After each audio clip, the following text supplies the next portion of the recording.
ইরানের পারমাণবিক স্থাপনায় হামলাকে ব্যাপক সুনির্দিষ্ট হামলা আখ্যায়িত করে আবারও এর প্রশংসা করেছেন ডোনাল্ড ট্রাম্প।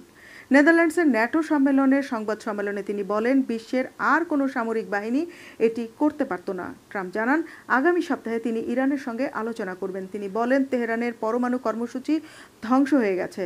বিস্তারিত দেখুন মোহাম্মদ শামীমের প্রতিবেদনে।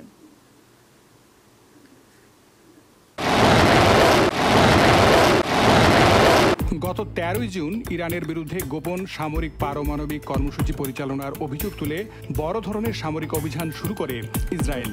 একই দিনে ইরান অপারেশন ট্রু প্রমিস 3 চালু করে ইসরায়েলের সামরিক স্থাপনাগুলোয় পাল্টা হামলা চালায়। 22 জুন ইরানের 3টি পারমাণবিক স্থাপনায় মার্কিন যুদ্ধবিমান হামলা চালায়। ন্যাটো সম্মেলনের সংবাদ সম্মেলনে বিশ্ব গণমাধ্যমের নানা প্রশ্নের জবাব দিয়েছেন যুক্তরাষ্ট্রের প্রেসিডেন্ট ডোনাল্ড ট্রাম্প। ট্রাম্প ইসরায়েলের গোয়েন্দা সংস্থার রিপোর্ট উদ্ধৃতি করেছেন। Precision strike on Iran's nuclear enrichment facilities, and it was very, very successful. It was called obliteration.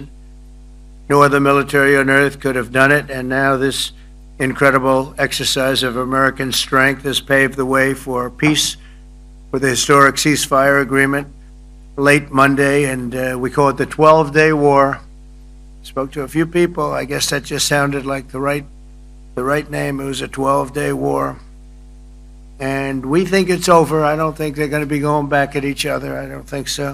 যুক্তরাষ্ট্রের প্রেসিডেন্ট বলেন, কাতারে যুক্তরাষ্ট্রের সামরিক ঘাঁটিতে হামলার বিষয়ে ইরানকে সতর্ক করা হয়েছে। তিনি জানান, ইরান যে 14টি ক্ষেপণাস্ত্র ছুড়েছিল তার সবকটিই তারা প্রতিহত করেছেন। ইরানের পারমাণবিক স্থাপনায় ক্ষয়ক্ষতির বিষয়ে ফাঁস হওয়া রিপোর্ট প্রসঙ্গে প্রশ্নের জবাবে ট্রাম্প বলেন, ইরানের সাথে আগামী সপ্তাহে তারা আলোচনা করতে চাচ্ছেন এবং তারা একটি চুক্তিতে স্বাক্ষর করতে পারেন।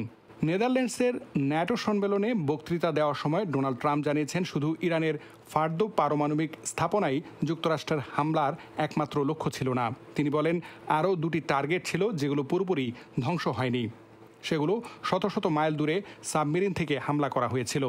তিনি দাবি করেন, ইরানের পরমাণু কর্মসূচিতে ব্যাপক সুনির্দিষ্ট হামলা হয়েছে। বিশ্বের আর কোনো সামরিক বাহিনী এটি করতে পারত না এবং আমেরিকার শক্তির এই অসাধারণ চর্চা শান্তির পথ খুলে দিয়েছে বলে মন্তব্য করেন তিনি। কাতারে মার্কিন ঘাঁটিতে ইরানের হামলা প্রসঙ্গ টেনে ডোনাল্ড ট্রাম্প সাংবাদিকদের বলেছেন, ইরানকে এজন্য সতর্ক করা হয়েছে।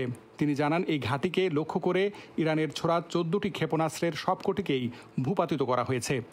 ইরানের ওপর নিষেধাজ্ঞা তুলে নেওয়ার পরিকল্পনা ওয়াশিংটনের আছে কিনা এমন প্রশ্নের জবাবে ট্রাম্প বলেন, ইরান মাত্র একটি যুদ্ধে ছিল এবং তারা সাহসিকতার সাথে লড়াই করেছে।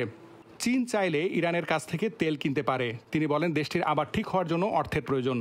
যুক্তরাষ্ট্রের institute of science and international security ইরানের হামলার বিষয়ে একটি বিস্তারিত রিপোর্ট প্রণয়ন করেছে এবং ওই রিপোর্টে বলা হয়েছে, যুক্তরাষ্ট্র ও ইসরায়েলের সাম্প্রতিক হামলায় ইরানের প্রায় 20,000 সেন্ট্রিফিউজ ধ্বংস হয়েছে। এই প্রতিষ্ঠানটি ইরানের পারমাণবিক সক্ষমতা এবং এ বিষয়ে কার্যক্রম দীর্ঘদিন ধরে পর্যবেক্ষণ করে আসছে। তাদের মতে, হামলার আগে ইরানের সমৃদ্ধকরণ সক্ষমতা যে মাত্রায় ছিল সেই পর্যায়ে ফিরে যেতে তাদের এখন দীর্ঘ সময় লাগবে। রিপোর্টে বলা হয়েছে, এখন একমাত্র উদ্বেগের বিষয় হলো উচ্চ সমৃদ্ধ ইউরেনিয়ামের মজুদ এবং সেন্ট্রিফিউজ, যেগুলো নাতাঞ্জ ও ফার্দো পারমাণবিক স্থাপনায় ছিল না।